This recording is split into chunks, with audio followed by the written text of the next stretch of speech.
Quería hablar hoy con ustedes sobre las oportunidades.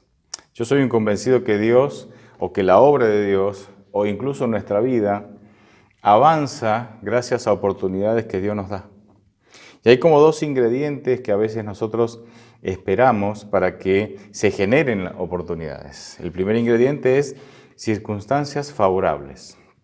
Que las circunstancias, que el contexto sea favorable, eso ayuda y mucho para que nosotros para que se pueda generar una oportunidad. Y el otro gran ingrediente es la actitud. Una actitud correcta, una actitud llena de fe, una actitud de confianza en Dios y en su obra, siguiendo el lineamiento que Dios nos dejó en su palabra, que Dios nos dejó en sus pensamientos, ahí en su palabra, es otro de los grandes ingredientes para poder generar oportunidades. Es cierto, y aquí esto me parece digno de destacar, que muchas veces las circunstancias a nosotros nos pueden parecer totalmente desfavorables, pero si tenemos fe, las oportunidades se generan igual. Dios puede regalarnos oportunidades. Y lo vemos en la Biblia. Muchas veces el pueblo de Dios, cuando Dios, por ejemplo, Dios lo invita a conquistar Canaán, estaban todas las promesas de que Dios les iba a regalar esa tierra. Ellos tenían que tener la fe necesaria para avanzar, aunque las circunstancias no parecían favorables. El informe de los 12 espías, de 10 de los 12 espías, era que la tierra está llena de gigantes, hay ciudades amuralladas, son personas con un entrenamiento militar muy fuerte, nosotros parecemos como langostas. O sea, las circunstancias, humanamente hablando, parecían totalmente desfavorables. Y esta fue la diferencia que marcó el informe de los 10 espías de los otros dos, de Josué y Caleb. Josué y Caleb no negaban que Canaán era desafiante, ¿sí? Que era desafiante conquistar Canaán, pero sí tenían fe.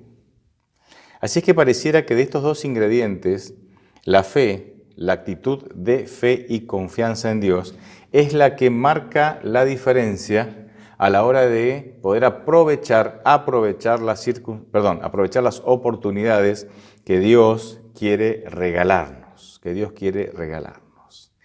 Y hay oportunidades para todos y para todo, y en toda circunstancia, Dios tiene esa capacidad de generar oportunidades y poner esas oportunidades en nuestras manos, regalarnos esas oportunidades. Hay oportunidades para los prudentes como serpientes. ¿Se acuerdan, no? Jesús en Mateo 10:16, dice, ¿no? Sean prudentes como serpientes. ¿Hay oportunidades para los prudentes? Claro que sí. Pero también hay oportunidades para los valientes. Dios le dijo a Josué en Josué 1:9, mira que te mando que te esfuerces y que seas valiente. Y se lo repite varias veces en ese mismo capítulo, ¿no? Con esto nosotros entendemos que, la valentía es una decisión. Mira que te mando, yo decido ser valiente. En base a lo que conozco de Dios, de su promesa, de su fidelidad, de su amor, de su perseverancia, de su amor inmutable, yo decido ser valiente, aunque la empresa parece que es terriblemente difícil, yo decido ser valiente. Miren, en la Biblia nosotros vemos que por llamarlo de alguna manera, la genealogía del éxito, pareciera remontarse a oportunidades que comenzaron como una semilla de mostaza. O sea, oportunidades que comenzaron como algo muy pequeño. Y muchas veces vemos que es así. Josué fue asistente de Moisés. Eliseo fue alumno de Elías y también fue el sirviente de Elías, el sirviente de Elías. Nehemías fue copero del rey. No tenía aparentemente ninguna habilidad formal para reconstruir Jerusalén. David fue pastor y sin embargo fue el rey más importante que tuvo Israel. Gedeón fue agricultor y podríamos seguir. La lista es muy, muy, muy extensa de personas que no parecían capacitadas para el llamado que recibieron, pero se generaron en ellos. O sea, Dios les regaló oportunidades que eran como semillas de mostaza, ¿no? Y que ellos las tomaron y que finalmente, como dice Jesucristo, ¿no? Se convierte en uno de los árboles más grandes, uno de los arbustos más grandes que hay. Hay un personaje que yo quiero destacar, que se menciona una sola vez en la Biblia y que hay un solo versículo, o sea, se menciona una sola vez en un solo versículo de la Biblia, y para mí es muy interesante, es muy interesante. Me refiero a Jueces 3:31, y dice, recuerden, en el libro de Jueces está la historia de los jueces y cómo Dios utilizó estas personas para liberar a Israel de diferentes problemas, ¿no? Normalmente eran invasiones y problemas con naciones que oprimían a Israel. Dice Jueces 3:31, después de Ahod, que fue uno de los jueces, surgió Samgar, hijo de Anat, ¿sí? Ya tenemos a Samgar, hijo de Anat, quien mató a 600 filisteos con una aguijada de buey, y así salvó a Israel. Este hombre parece que trabajaba con bueyes, seguramente en el campo, y la aguijada de buey era una pequeña vara, 1,5 metros de largo, más o menos, puede ser un poquito más, pero 1,5 metros, 2 metros de largo. No era demasiado gruesa, y tenía una punta afilada, con la cual a veces se tocaba, ¿sí?, a los bueyes para animarlos a que se apuraran, pero también, sin necesidad de usar esa punta, se tocaba al buey en un costado o en otro, y el animal ya educado para la tarea sabía si tenía que doblar o girar hacia un lado o hacia otro, o si tenía que detenerse. Con esa aguijada, que era una vara no demasiado larga, con una punta, dice que él logró enfrentar y vencer a 600 filisteos que oprimían al pueblo de Dios en ese momento. Y esto marcó un antes y un después, no solamente en su vida, ni en su familia. Marcó un antes y un después en la nación de Israel. Porque dice que después de esa victoria, dice, y así salvó a Israel. O sea, el país se liberó, hubo un antes y un después, gracias a esta liberación. Venció a 600 hombres con una vara de alrededor de 2 metros de largo, con una punta afilada. Esto me parece increíble. Es más, esta arma, entre comillas, es incluso es el arma más ridícula, de alguna manera, que he visto, el elemento más ridículo para ser usado como arma, ¿sí? Es muy útil entre los bueyes, pero para ser usado como arma es el más ridículo. Y hasta me parece más increíble que la honda de David, porque se sabía que las hondas eran usadas en guerra, el libro de Jueces menciona, ¿sí? Y una honda podía ser usada como una arma, pero esta aguijada es increíble. Además, este hombre no tenía entrenamiento militar, tampoco tenía armadura, y liberó a Israel. Marcó un antes y un después en su país. En otras palabras, este hombre usó lo que tenía en su mano.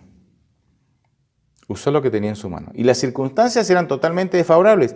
Él solo, con esta pequeña vara, contra 600 hombres, que seguramente estaban preparados para la batalla. Fíjense, las circunstancias humanamente parecían totalmente desfavorables, pero este hombre tenía la actitud correcta, tenía una actitud de fe y de confianza en Dios, como lo tuvo David y como lo tuvo otros personajes que recién mencioné y muchos otros tantos, ¿no, verdad? Y para mí acá surge un planteo que es muy irónico, que me confronta a mí y seguramente nos confronta a todos los que leemos la Biblia. Es que hay gente que tiene tanto para dar, ¿no? Tanta capacidad, tantos talentos, tantos recursos, y hacen tan poco. Y por otro lado, y aquí viene la ironía, que hay personas que tienen tan poco talento, pocas capacidades, pocos recursos, y sin embargo hacen tanto. Porque pareciera que la clave para poder servir a Dios y ser útil para este mundo y para la obra de Dios no es tanto las capacidades, sino la actitud. Especialmente la actitud de fe y confianza en Dios.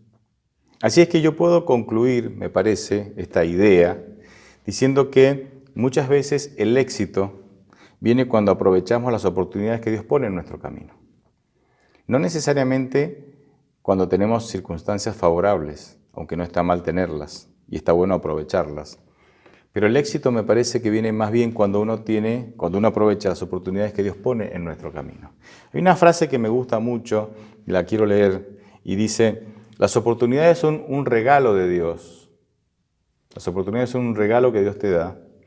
Y lo que vos y yo hagamos con esas oportunidades son el regalo que nosotros le hacemos a Dios. Me gustó mucho esta frase. Las oportunidades son un regalo de Dios. Y lo que vos haces con esas oportunidades son el regalo que vos le haces a Dios. Me gustó mucho esta frase. Creo que nos tiene que animar a discernir, a aprender a discernir las oportunidades que Dios nos da y poder llevarlas adelante, aunque las circunstancias no parezcan favorables. Colosenses 4:5, Colosenses capítulo 4, versículo 5, yo lo voy a leer en la Nueva Traducción Viviente, dice, vivan sabiamente entre los que no creen en Cristo y aprovechen al máximo cada oportunidad. Claro, vivir entre los que no creen en Cristo suele generar un contexto, suelen generar circunstancias difíciles. Claro que sí. Pero justamente en medio de esas circunstancias difíciles, dice, aprovechen al máximo cada oportunidad. ¿Que te regala quién? ¿Qué te regala Dios? Porque el éxito no viene en el contexto, por el contexto en que vivís, favorable o desfavorable. El éxito no depende tanto de las circunstancias que sean favorables o desfavorables, sino en tener fe y discernimiento para aprovechar las circunstancias que Dios nos da.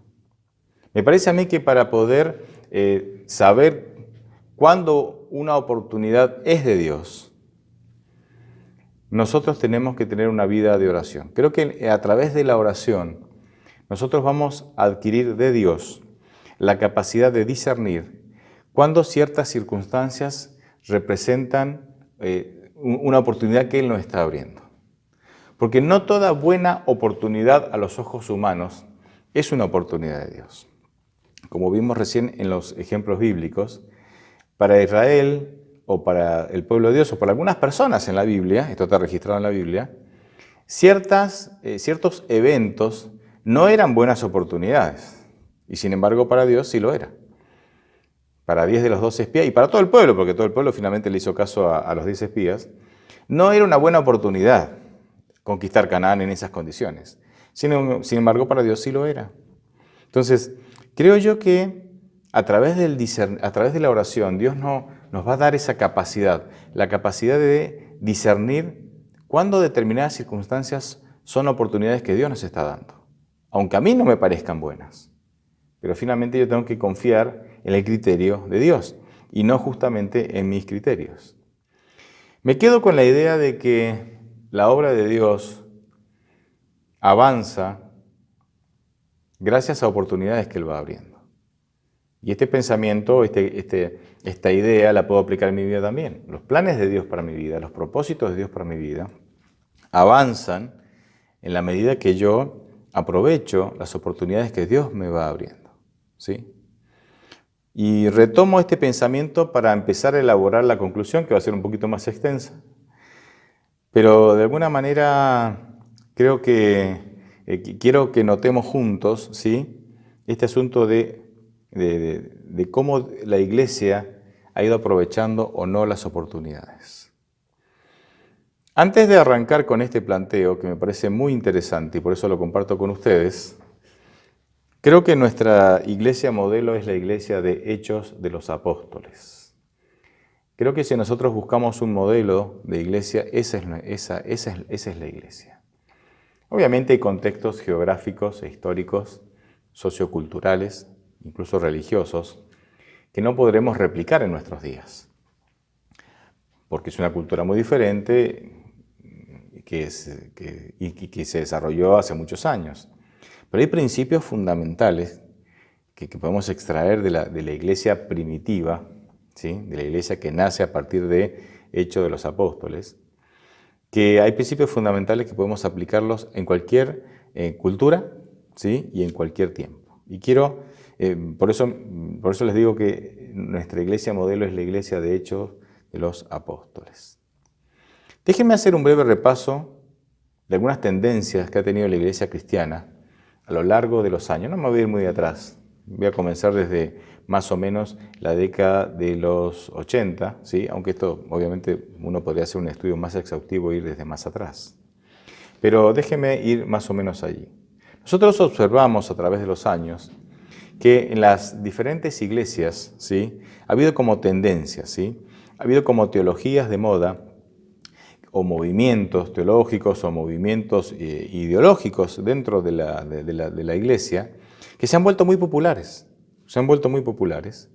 y que suelen sobrevivir un periodo de tiempo, a veces más largos, a veces más corto, y luego tiende a desaparecer, a quedar en el olvido, o puede quedar, pero pierde la fuerza y queda reducido a una mínima expresión, ¿sí? Por supuesto, cada uno de estos movimientos, o estas teologías novedosas, o estos énfasis, ¿sí?, dentro de la iglesia, o del funcionamiento de la iglesia, cautivan a muchas personas se enlistan, adoptan estos movimientos. Esto conlleva también muchos recursos económicos, mucho tiempo, que también es un recurso valiosísimo. Pero nosotros, ante cada movimiento de moda, cada teología nueva, cada énfasis que la iglesia ha tenido, la iglesia cristiana, estoy hablando en general, ha tenido, nosotros creo que tenemos la obligación de evaluarlos, porque nosotros aprendemos. Mirar hacia el pasado, ver lo que pasó y evaluarlo, no juzgar porque no somos nadie para juzgar y Dios nos dijo que no tenemos que juzgar a nadie, pero sí evaluarlos, porque cuando uno mira hacia el pasado y evalúa, uno aprende y aprende mucho, y aprende especialmente a no cometer errores en el futuro, ¿no?, en el presente y en el futuro. Jesús en Mateo 7:16 dice que en cuestiones espirituales, que en asuntos espirituales, la clave es evaluarlos. ¿Cómo? Dice, por sus frutos los conocerán. Está en el contexto de los falsos profetas, ¿verdad? Dice, por sus frutos los conocerán. Entonces, creo yo que en asuntos espirituales nosotros podemos evaluar estos asuntos espirituales a través de sus frutos. ¿Por qué? Yo creo que acá hay mucha sabiduría de parte de Jesús. En primer lugar, porque los frutos son visibles, ¿sí? Así que nosotros no podemos evaluar lo que hay en el corazón. Dios le dijo a Samuel que quería ungir a todos menos a David, ¿verdad? A todos los hermanos mayores de David, porque parecían más promisorios, más fornidos, tenían la apariencia de un rey. Dios le dijo a Samuel, bueno, tú miras lo que ven tus ojos, mas yo miro lo que hay en el corazón, lo que hay en la mente. Yo miro la actitud, la disposición o predisposición de las personas a seguirme. Así que esto de lo que hay en el interior de la persona es tarea de Dios, es muy difícil para nosotros. Pero el tema de los frutos, ahí ya podemos nosotros tener injerencia, porque son visibles. En primer lugar, son visibles. Y porque son visibles pueden ser evaluados, es decir, son convenientes, no son convenientes, son buenos, son malos, ¿sí? Y en tercer lugar, la falta de fruto también representa un problema espiritual. O sea, no es solamente dar fruto, el fruto puede ser bueno, puede ser malo, sino que la falta de fruto ya representa también un problema espiritual. De ahí, por eso le digo que acá hay mucha sabiduría de parte de Jesús, que Él nos anima a evaluar los asuntos espirituales conforme al fruto, ¿sí? Al fruto que estos movimientos o teologías novedosas o teologías de turno dan. Hagamos un breve análisis, ¿sí? Y esto me va a llevar muy poco tiempo. Por la década de los 80 surgió, especialmente en las iglesias de la línea protestante, ¿sí? Si dividiéramos al cristianismo en dos grandes grupos, que seguramente habría que dividirlo en más grupos, pero para hacerlo más fácil, en dos grandes grupos, la iglesia popular, ¿verdad?, y las iglesias protestantes, ¿sí?, a partir del cisma que Dios generó a través de Lutero. En las iglesias de la línea protestante, ¿sí?, a partir de la década de los 80, o en la década de los 80, llegó el movimiento de la oración. Y créanme que no creo que la oración sea mala, al contrario, es genial realmente. Pero yo lo que voy a mencionar acá, que hubo en esa década un énfasis sobre el tema de la oración. Allí se nos aseguraba a través de este énfasis, ¿verdad?, en la oración, que el secreto para tener éxito y para alcanzar el mundo con el Evangelio, con el mensaje del Evangelio, que eso es lo que Dios nos ha pedido en Mateo 28, 19 y 20, era tener grupos de personas orando. Vamos a alcanzar el mundo con el Evangelio si tenemos a la iglesia orando, especialmente en grupos. Así que se hablaban de términos como montañas de oración, retiros de oración, columnas de oración. Se hacían conferencias sobre oración, congresos sobre oración. Y hubo personas que incluso hasta abandonaron sus empleos, sus estudios, sus ocupaciones, incluso sus familias, para recluirse a orar para alcanzar el mundo a través de la oración. Bueno, pero uno ahora puede mirar hacia atrás y dice, bueno, ¿cuál fue el fruto de ese movimiento? ¿Cuál fue el fruto? Repito, orar es lo mejor que nos puede pasar. Pero estoy mencionando este énfasis que hubo especialmente en la década del 80. ¿Cuál fue el fruto? ¿Sí? Bueno, después de todo esto movimiento y toda la inversión que se hizo en recursos, no vimos que el mundo cayera a los pies de Jesucristo. No sucedió.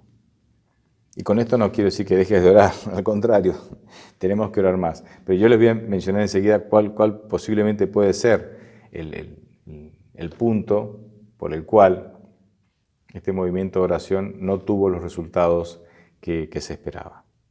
Pero antes de eso, déjenme mencionar que hacia la década de los 90, el énfasis ya no estuvo tanto en la oración, sino que el énfasis se volcó hacia la adoración, ¿sí? Hacia la adoración. Y esto cobró mucha fuerza y obviamente reemplazó en buena medida el movimiento de la oración de la década anterior, de la década de los 80. Así que surgen canciones, sonidos originales, líderes de adoración, movimientos de adoración, campañas de adoración, donde todo giraba en torno a la adoración, compañías discográficas, conferencias de adoración. Se invirtieron millones y millones y millones. De paso, tal vez con un entendimiento incompleto sobre adoración. Cuando hablamos de adoración, siempre hablamos de cantar, adorar, el canto como adoración. Cuando nos vamos a Romanos 12, 1 y 2, ahí nos encontramos que la adoración tiene que ver con ofrecernos como ofrendas vivas al Señor. Dice, y este es el culto racional, esta es la verdadera adoración, dicen otras versiones. Así que parece que la verdadera adoración tiene que ver con la entrega, no tanto con manifestar devoción a Dios por medio del canto. Otro tema. Pero lo quería mencionar. Pero ¿cuál es la idea detrás de este movimiento de adoración? La idea es que si adoramos a Dios durante un periodo de tiempo prolongado, si se llegaba a ese clímax de éxtasis en la adoración, entonces el clima espiritual de toda la comunidad, de toda una ciudad y hasta de una nación cambiaría y todos se volverían a Jesús. Esa era la idea que estaba detrás de este movimiento de adoración. Y como les digo, se invirtieron millones.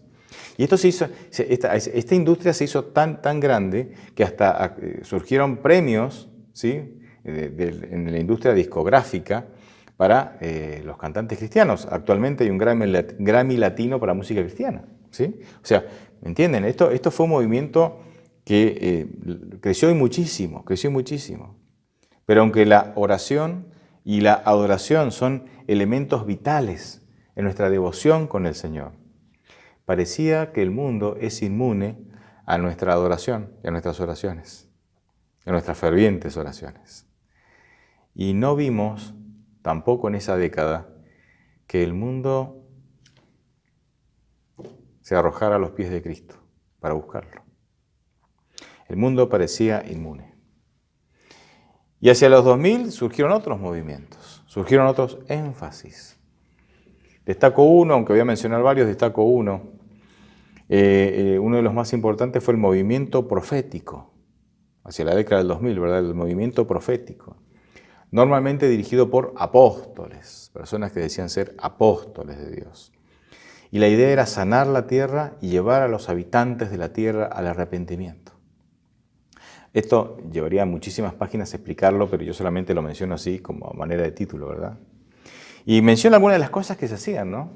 Se clavaban estacas proféticas en ciertos puntos de la ciudad para que entonces el poder de Dios pudiera venir. Se profetizaba y se declaraba que clavaban donde se estaca, ¿verdad? Se profetizaba y se declaraba que el poder de Dios iba a descender y sobre la ciudad, sobre el lugar donde se clavaban las estacas ahí, para que el poder de Dios pudiera descender y manifestarse, y se manifestaría especialmente generando en las personas un sentimiento, una convicción, esa es la palabra correcta, una convicción de arrepentimiento.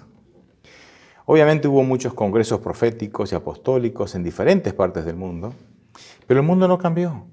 Los políticos y las leyes no son más justas hoy porque hay 4 estacas proféticas clavadas alrededor de la casa de gobierno. ¿Me entienden? No cambió. Y se sumaron otros movimientos, ¿sí?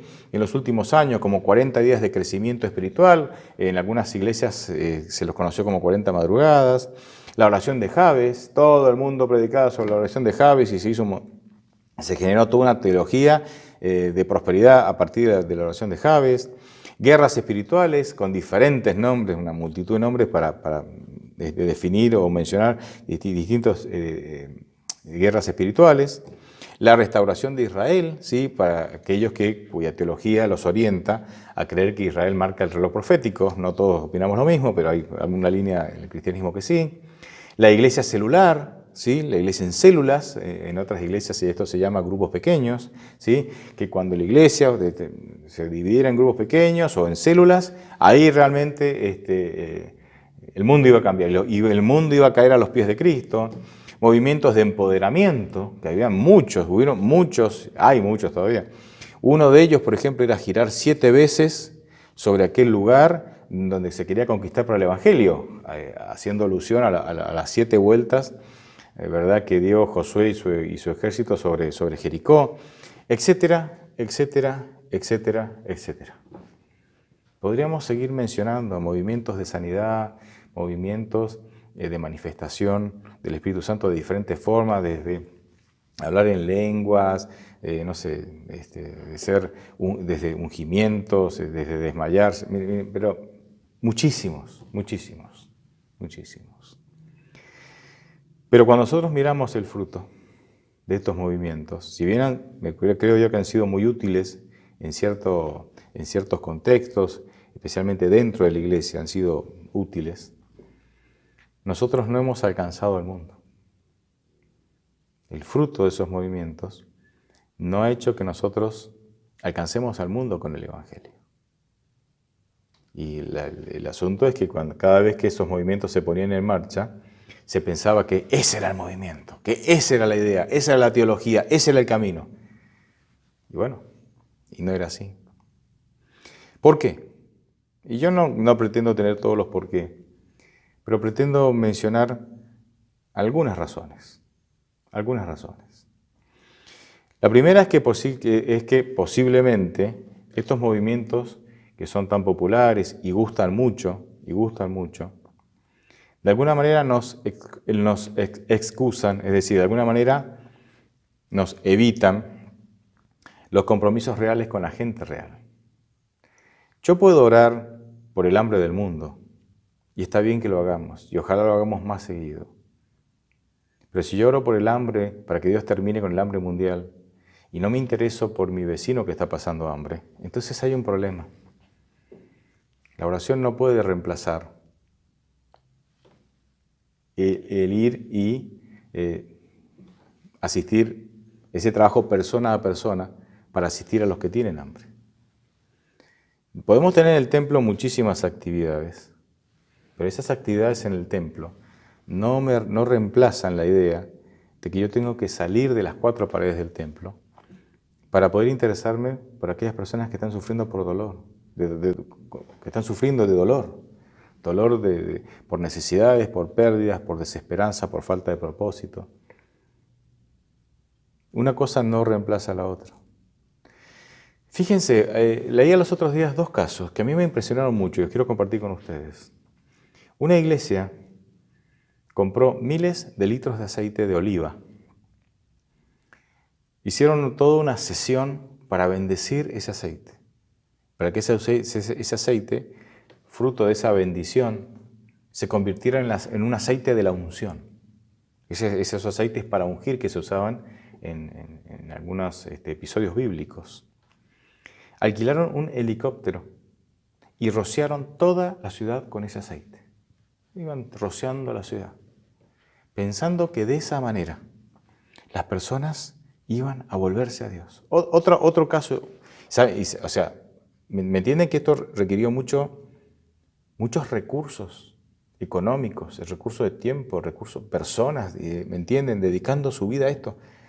Otro caso es otra iglesia que compró miles de kilos de sal, bolsas de sal. Y con la idea de que, mencionada por Jesucristo en Mateo, ustedes son la sal de la tierra, y la sal tiene que, para que, digamos, cumpla su función, tiene que salar la tierra, valga la redundancia, tiene que ser esparcida así en la gente, no quedarse en la iglesia. Con sus autos salieron a esparcir sal, miles de kilos de sal esparciendo por la ciudad. Y ese movimiento, ¿sí?, creo yo simbólico, espero que lo hayan tomado como simbólico y no crean que realmente esa sal era, porque en Mateo lo que dice es que la sal de la tierra somos nosotros, no el cloruro de sodio, que es la fórmula química de la sal, ¿verdad? Pensando que a través de ese movimiento las personas mágicamente se iban a volver a Cristo. No es así, no funcionó. Y es entonces donde nosotros vemos el libro de Hechos de los Apóstoles, y este libro nos confronta. Porque una iglesia sin recursos económicos, una iglesia sin la preparación que nosotros esperaríamos, ni académica, una iglesia totalmente informal, con una estructura menos que básica o muy básica, vamos a decir así, y podría seguir dando características que ustedes ya conocen, hacía que ciudades enteras se dieran vuelta como un panqueque, como una media, ¿no? Así, ciudades enteras, regiones enteras. Y cuando uno mira la historia, toda Europa y más allá de Europa fue conquistada por el Evangelio. La civilización de Europa tiene que ver con la cristianización de Europa. Europa dejó de practicar algunas costumbres aberrantes gracias a la cristianización de Europa. O sea, nosotros vemos eso que nace en Hechos de los Apóstoles y vemos todos estos movimientos, y podría seguir mencionando movimientos, ¿sí?, y tendencias teológicas, ¿sí?, y uno dice, pero, a ver, ¿por qué ellos sí y nosotros no? Y aquí entonces es que yo creo que la diferencia entre ellos y nosotros, entre la iglesia primitiva y nosotros, es que ellos aprovecharon la gran oportunidad. Y vuelvo al tema de hoy. Ellos aprovecharon la gran oportunidad que Dios les ofrecía. ¿Cuál era la gran oportunidad que Dios les ofrecía? Ellos se entregaron por completo a Dios. Dios era para ellos lo más importante en sus vidas. Ellos no hacían actividades, ellos lo arriesgaron todo, lo entregaron todo para poder dar a conocer el mensaje de Cristo por medio de su testimonio. Y esto marca la diferencia. Ellos estuvieron dispuestos a morir por dar testimonio de su fe. La entrega era total. Y como el vaciamiento de su propio yo era total, eran totalmente también llenados por el Espíritu Santo y hacían cosas que ningún ser humano podía hacer. El poder, la influencia que tenían. Imagínense a Pedro, una persona que no había estudiado, no tenía educación formal, que antes de Hechos capítulo 2 no se veía en él capacidad de oratoria y posiblemente tampoco teológica. Sin embargo, da un discurso, da un mensaje que dura, no sé si un poco más de un minuto. Y miles cayeron compungidos de corazón, dice, ¿qué debemos hacer para ser salvos? ¿Por qué? Porque estaba lleno del Espíritu Santo. Porque la iglesia estaba llena del Espíritu Santo. ¿Por qué? Porque ellos no hacían actividad misionera. Ellos dejaron todo a los pies de Cristo para ser utilizados por Cristo. Ahí está la gran diferencia. Esa es la gran oportunidad de Dios.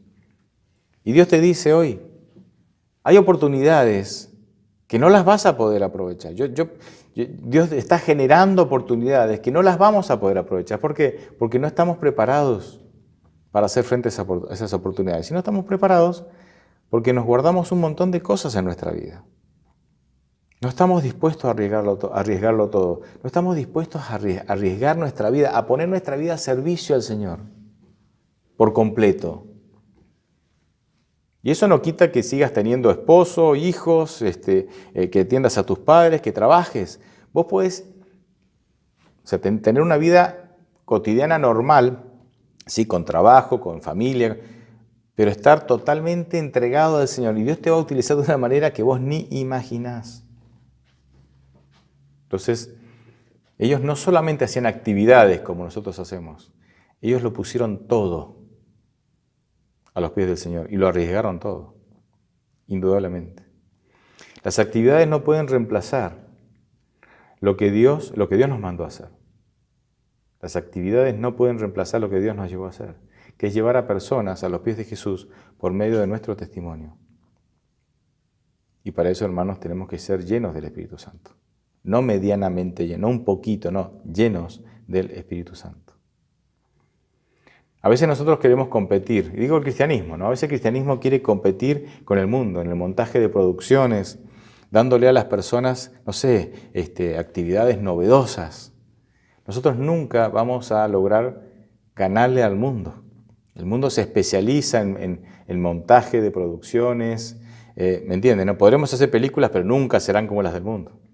Podremos hacer obras de teatro, nunca serán, y con esto no digo que no hay que hacerla, Dios sabrá si hay que hacerla o no. ¿Me entienden? ¿No? Podemos hacer campañas de evangelismo, pero nunca serán como las campañas que hacen, no sé, las estrellas de la música, del mundo. O sea, ¿me entienden? Nunca vamos a competir. Con esto no quiero decir que no hay que hacerlo, sencillamente quiero decir que si queremos competir con ellos, nunca les vamos a ganar. Pero hay algo que el mundo no les puede dar, que nosotros sí les podemos dar, que es llevarlos a la presencia de Dios. El mundo no les va a enseñar nunca, porque no sabe cómo llevar a las personas a la presencia de Dios. Es nuestro privilegio hacerlo.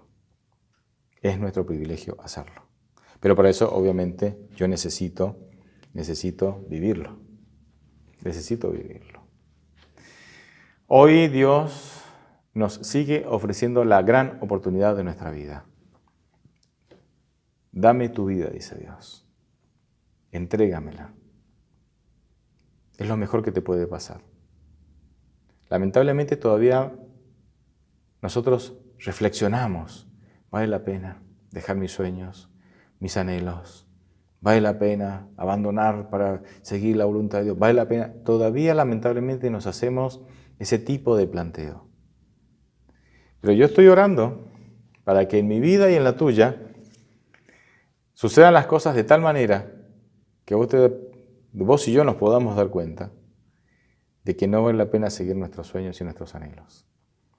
Que en el mejor de los casos pueden traerte alguna satisfacción temporal, pero jamás te traerán felicidad, jamás traerán plenitud y jamás llenarán el vacío existencial que sentimos, que sentís cuando Dios no ocupa el primer lugar en tu vida. Aprovechemos la gran oportunidad de Dios, entregarle tu vida al Señor. Dios te bendiga.